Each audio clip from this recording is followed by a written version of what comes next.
نبابات فوس زعيم قبيلة اسمها الكيني، عايشين وسط الجبال، بنحاول ننجو في عالم كله فقد البصر. الدنيا كلها ضلمة من مئات السنين بسبب فيروس ضرب البشرية، واللي شاف النور اختفى. فجأة مراتي مجرى بتخلف توأم، والمفاجأة التوأم بيشوفوا. أنا ما كنتش مصدق، بس النور كان راجع، وده معناه إن في أمل للبشرية، بس برضه خطر كبير. في واحدة اسمها الملكة كين، مجنونة، بتحكم بمزاجها وتقتل أي حد له علاقة بالبصر. بعتت ورايا فرسان اسمهم سحيقي الساحرات عشان ياخدوا ولادي ويقتلوهم.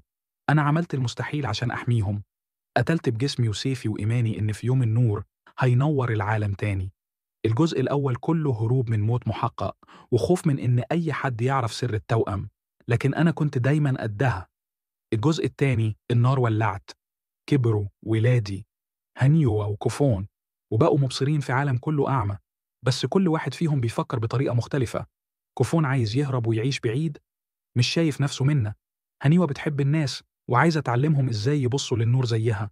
وفي الوقت ده بنقابل شخصية تقيلة جدا، إيدوفوس، أخويا.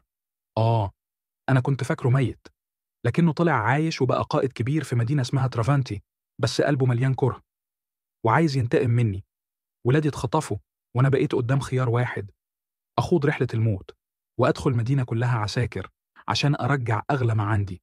الجزء ده مليان أكشن، سيوف، خيانة، لما شمل، وفوق كل ده قلب أب بيدق بولاده.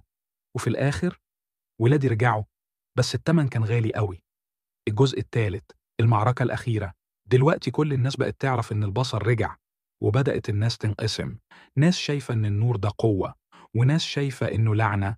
الملكة كين بقت خطر أكتر من أي وقت، ومعاها جيوش وسلاح مميت.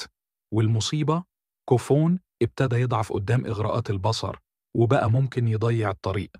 أنا كان لازم أوقف الحرب دي قبل ما تبدأ، بس للأسف بدأت، وكان لازم أختار: أعيش مع ولادي في سلام، ولا أرجع تاني أبقى المحارب اللي العالم محتاجه. في الجزء ده أنا رجعت أقاتل، بس المرة دي آخر قتال، قتال لإنهاء الحرب، قتال علشان نور ولادي يعيش مش يموت زي ما حصل لنا زمان. الجزء ده بيختم القصة بملحمة، دمار، تضحية، وقرار صعب، بس النهاية هسيبها تتشاف، مش هحرقها عليك. والمفاجأة، لو عايز تعيش القصة كاملة بتفاصيلها بمعاركها بالدموع والدم، اتفرج على مسلسل سي على قنوات تي في بجودة عالية جدا، ومن غير ولا إعلان ممل يقطع عليك اللحظة. يعني تشوفني بعيونك، تحس بضرباتي، وتسمع كل نفس في وسط الضلمة.